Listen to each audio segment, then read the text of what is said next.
Há um tempo a gente gostaria de falar, abordá-lo e veja, quando na mídia aparece alguma situação, a gente fala, bom, agora é a hora. Você já ouviu falar de um banco de óvulos e de sêmen?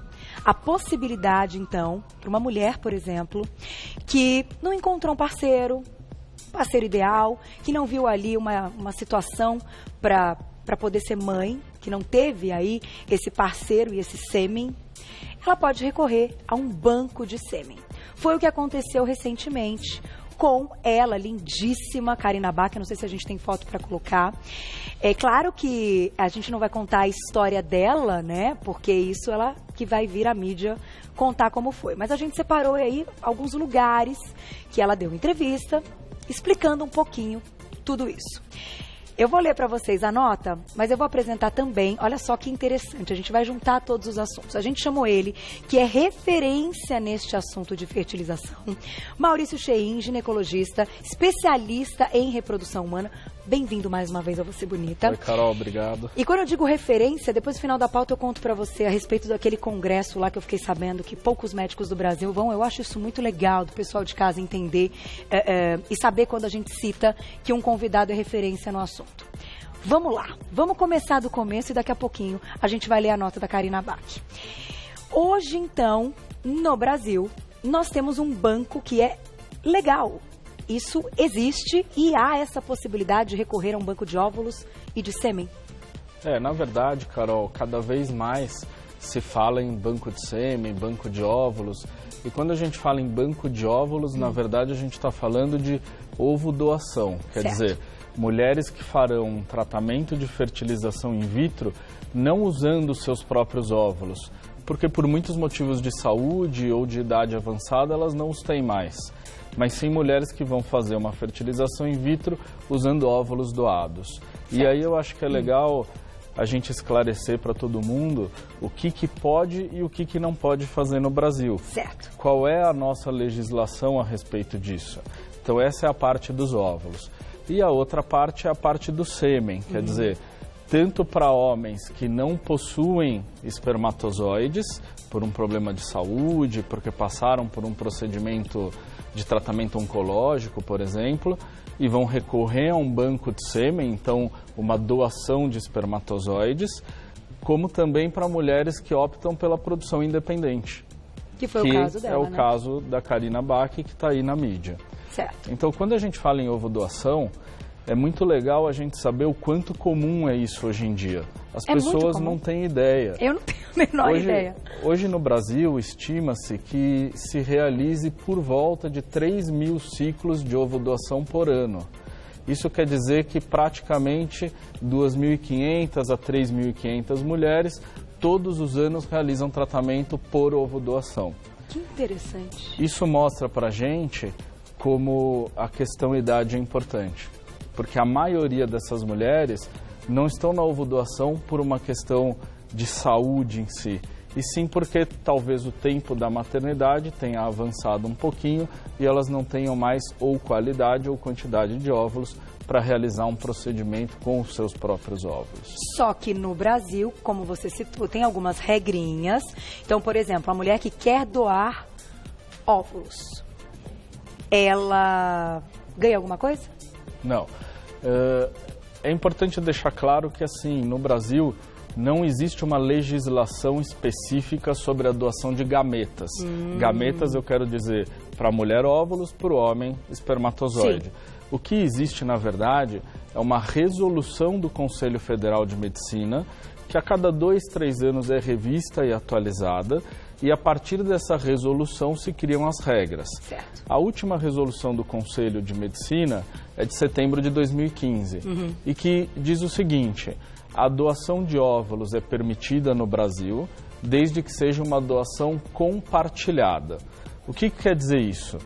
Vamos dizer que eu faço parte de um casal jovem, eu tenho 30, 32 anos e o problema não está comigo, o problema está com meu marido e ele tem um problema de que tem uma diminuição de produção de espermatozoides. Tá. E nós vamos precisar de uma fertilização in vitro como tratamento. Legal. Essa mulher vai produzir muitos óvulos, ela tem óvulos saudáveis. E ela pode doar parte desses óvulos por uma outra mulher que não os tem. Certo. Ou seja, ela usa uma parte para ela e doa outra parte. Essa é a ovodoação compartilhada, essa é a ovodoação que está dentro da nossa resolução do Conselho Federal de Medicina. E no Brasil tem que ser anônima.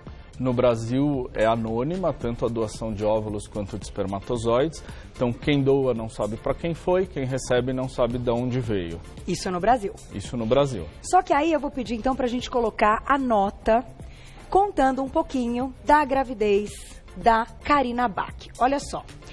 Então, saiu na Folha de São Paulo no dia 9 de fevereiro de 2017 e diz o seguinte: Karina Bach usou o seu Instagram para contar que está grávida. Separada do publicitário, aí cita um nome, há cerca de 3 meses, depois de 6 anos de casamento, ela, que é blogueira fitness, modelo e é uma simpatia, porque eu a conheço pessoalmente, pousou então para a revista Contigo e revelou se tratar de uma fertilização in vitro de um doador internacional. E aí entra uma outra parte da nossa conversa. No Brasil é anônimo. Como é que funciona isso nos Estados Unidos? O dela é de um banco americano. Pelo que ela falou aí na reportagem, é de um banco americano, tá, né? E, na verdade, isso é bastante comum atualmente no Brasil. A gente tem um banco nacional brasileiro que segue todas as regras do Conselho Federal de Medicina, onde não existe a venda de sêmen, e sim a doação. Certo. E por ser uma doação, existem menos doadores. Então, é um banco mais restrito, com menos características físicas, com uma disponibilidade menor de escolha desse possível doador. Tá. Quando se recorre a bancos de sêmen internacional, onde a regra não é a mesma, ou seja, o doador, entre aspas, ele pode vender o seu sêmen. Fora pode, então o leque aumenta. E à medida que o leque aumenta, você vai conseguir escolher as características físicas do doador de uma maneira muito mais específica. Então, cor de cabelo, cor do olho, altura, peso, etnia, tipo de sangue, histórico médico. Quer dizer, você tem uma gama de coisas para escolher e a partir daí existem importadoras específicas que trazem esse sêmen congelado para o Brasil. E aí, nesse caso, é pago. Nesse caso é pago, o transporte é pago, o sêmen é pago e a pessoa que doou recebeu para fazer isso. E a pessoa que, então, por exemplo, escolheu todas essas características, e aí tem uma ilustração interessante até para mostrar essa coleta e como vocês fazem aí, enfim, essa separação para que aquilo se conserve e que mantenha as características, né, desse doador, que eu achei interessantíssimo. Ela consegue saber quem é a pessoa, nesse caso, quando ela está pagando, então, num banco internacional, ela sabe quem é o pai, por exemplo? O Banco Internacional, ele dá 2 opções para as pessoas que estão escolhendo um doador.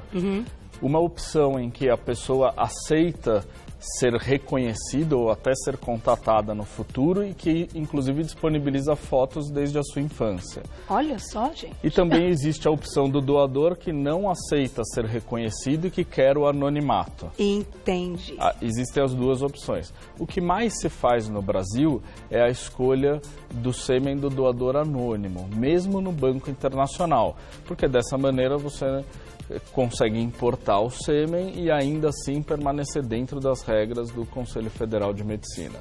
Isso quer dizer que é proibido a escolha do sêmen do doador que aceita ser contatado no futuro? Não. Não existe uma lei dizendo que é proibido. Aí a gente entra, na verdade, numa discussão talvez ética, talvez social, mas de fato não é proibido e isso é totalmente legalizado.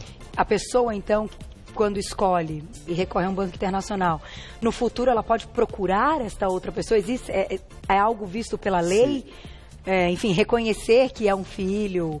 Porque imagina, a pessoa que doa um monte, se ela opta por deixar ali o rosto e saber quem é, com as suas características, num futuro, se isso não for também num contrato, vai ter 20 filhos, vai ter... Não é verdade? Se o banco de sêmen é nacional, Carol, e obedece todas essas regras brasileiras, de fato o que rege é o anonimato. Não vai acontecer. Não vai acontecer. Se o banco de sêmen é internacional e esse doador optou por aceitar ser reconhecido, de fato essa pessoa pode amanhã viajar para os Estados Unidos, para a Europa, seja de onde for esse banco de sêmen, e contatar o doador. Isso não quer dizer que essa criança em questão teria direito, por exemplo, a uma herança ou teria direito ao amor paterno, vamos dizer assim. Então, fora do país, eu diria que o que vale é um contrato. Certo. Se o contrato diz, eu aceito ser contatado, mas é só isso. Entendi. Então é só isso. É frio assim. Que coisa, né? Mas agora, é cada vez mais comum, vocês veem? E eu acho que nesse ponto não existe julgamento. Eu acho fantástico a medicina possibilitar algo do tipo e realizar sonhos. Vamos então para o nosso depoimento. Para quem chegou agora, a gente está falando a respeito de doação de óvulos, doação de sêmen, quando, por quê e como recorrer a um banco como esse que existe no Brasil, que é cada vez mais comum. E a gente vai ouvir a história aí de uma família. Olha lá. Olá, meu nome é Eunice, tenho 17 anos de casado, realizei 2 fertilizações. A primeira não tive sucesso, a segunda, graças a Deus, engravidei de gêmeos, um casal, a Letícia e o Rafael. O processo não é muito fácil, né? Ele é doloroso, mexe muito com o psicológico, mas compensa. Eu faria tudo novamente para ter esses 2 na minha vida, ou mais que Deus mandasse. Hoje nossa família está completa. Tem a Letícia e o Rafael que completaram agora em janeiro 10 anos. E somos muito felizes. Tá aí, um beijo para vocês. E isso faz parte do seu dia, né? Do seu dia a dia e essa alegria de conseguir, né? O que foi muito legal do depoimento da Eunice, Carol, é que ela fala que fez 2 tratamentos, né? Falhou no primeiro e aí no segundo foi abençoada com os gêmeos, né?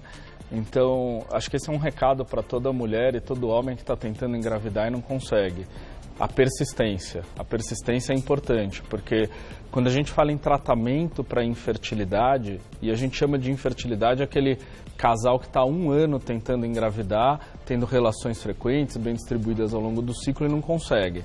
Quer dizer, esse casal que precisa de um tratamento e que eventualmente precisa de um tratamento de fertilização in vitro, precisa saber também que a fertilização não resolve todos os problemas e que quando eu faço uma fertilização existem falhas.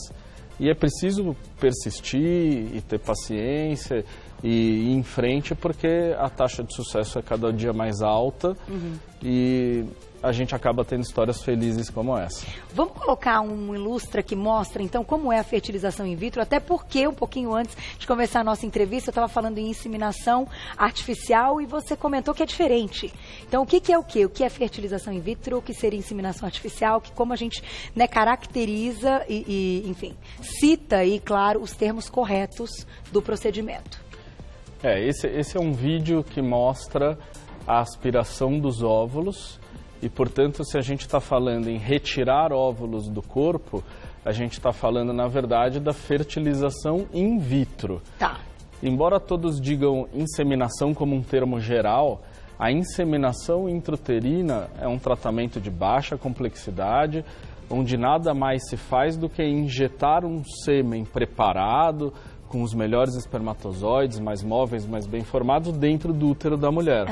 E o encontro do óvulo com o espermatozoide acontece dentro do corpo, in vivo, inseminação intrauterina. Certo. A fertilização in vitro que está passando no nosso vídeo é um pouquinho diferente. Então, ali foi mostrado a coleta de óvulos, se retirou os óvulos do ovário, fertilizou esses óvulos no laboratório, formou um embrião no laboratório e, a partir daí, a gente está vendo agora a transferência embrionária.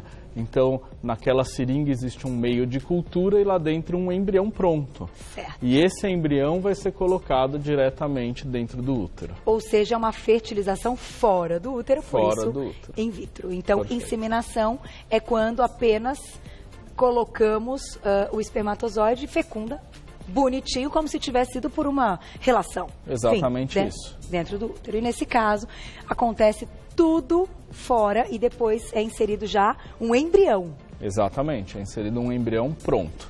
Agora, para vocês, a gente viu até nas imagens o lance da coleta, dessa separação.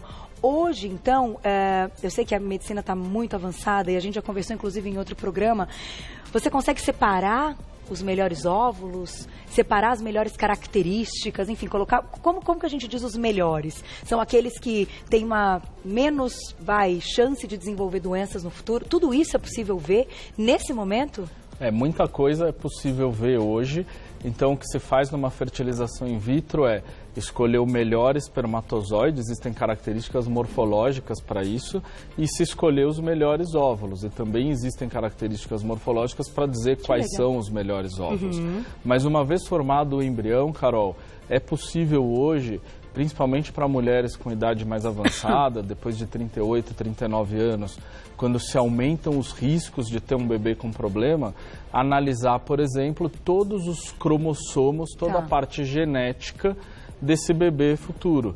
Então, isso se faz em laboratório e eu posso dizer, olha, este embrião pode ou não ter síndrome de Down, pode ou não ter síndrome de Turner, quer dizer, eu consigo determinar o risco de algumas doenças cromossômicas que vêm com a idade da mulher, por exemplo. E aí transferir para o útero só embriões saudáveis. Entendi. Também é possível, no histórico de uma família que tenha uma doença genética, excluir essa doença genética específica no embrião. Então, se eu tenho um irmão que teve uma fibrose cística, uma avó, quer dizer, será que o meu filho vai ter fibrose cística? Eu vou lá, pesquiso no embrião essa doença específica e digo, esse tem, esse não tem, antes de colocar no útero. E aí se opta por colocar no útero o embrião saudável. Que interessante. Até quantos vocês colocam? A quantidade de embriões ela é determinada pela idade da mulher. Então, até 35 anos... é permitido que se coloque até 2 embriões. Tá. De 36 a 39, é permitido que se coloque até 3. E acima de 40 anos, é permitido que se coloque até 4. Sendo 4 o número máximo. Tá. Por que essa diferença, Carol? Porque quanto maior a idade, menor a chance de dar certo. Então, para aumentar essa chance, se colocam mais embriões. Quanto menor a idade, maior a chance, maior o risco também de gemelar, trigemelar, quadrigemelar, portanto, menos embriões. Perfeito. Aí deixa eu fechar com a perguntinha, Glaucia. Eu estouro tudo, porque eu quero saber tudo, uma loucura, mas perguntinha do público então, na tela. Olha lá. Dai um beijo. Quais exames devem ser feitos então antes da fertilização in vitro? O que é, enfim, a gente tem que ter de dados aí para seguir com o tratamento? Essa pergunta é ótima, porque antes de um tratamento como a fertilização in vitro, é preciso de fato realizar alguns exames e nem todo mundo vai precisar de uma fertilização in vitro. Mas eu diria que para o homem a pesquisa básica começa com o espermograma.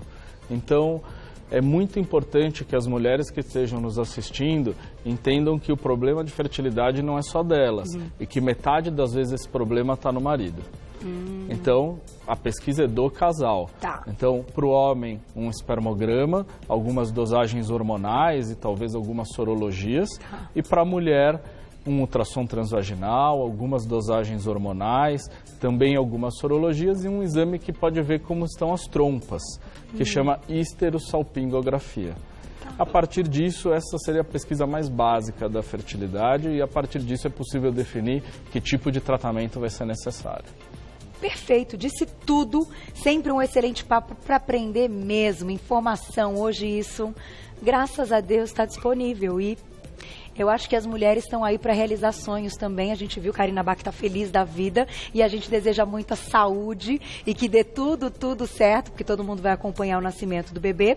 Agradeço o ginecologista especialista em reprodução humana, Dr. Maurício Chein. No início da entrevista eu comentei que ele era referência no assunto e isso é uma coisa importante.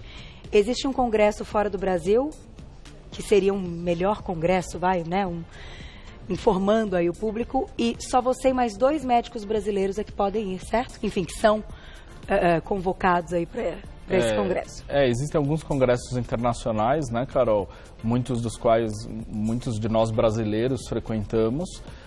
e acho que esse congresso em específico, que vou eu e mais 1 ou 2 brasileiros, na verdade, é um congresso internacional que trata de um assunto ainda mais específico, que é a preservação da fertilidade no paciente com câncer. Que você já contou aqui. Que a gente já conversou aqui nesse programa. Que você pode ir lá no YouTube para assistir, coloca o nome Dr. Maurício Cheim, você já encontra, porque o assunto também é fantástico. Então, até para vocês entenderem a parte de informação, e eu acho isso muito importante porque a gente mantém toda essa confiança e credibilidade dos nossos convidados. Quem quiser saber mais, vou passar para vocês o site, que é o www.huntington, essa é a pronúncia correta, né? .com.br, HUNTINGTON.com.br, que é aí a clínica, enfim, para vocês terem mais notícias. Meninas, não desistam, a medicina evoluiu e isso é fantástico. Obrigada sempre, parabéns pelo trabalho e que venham muitos bebês, né? Sim, muitos bebês.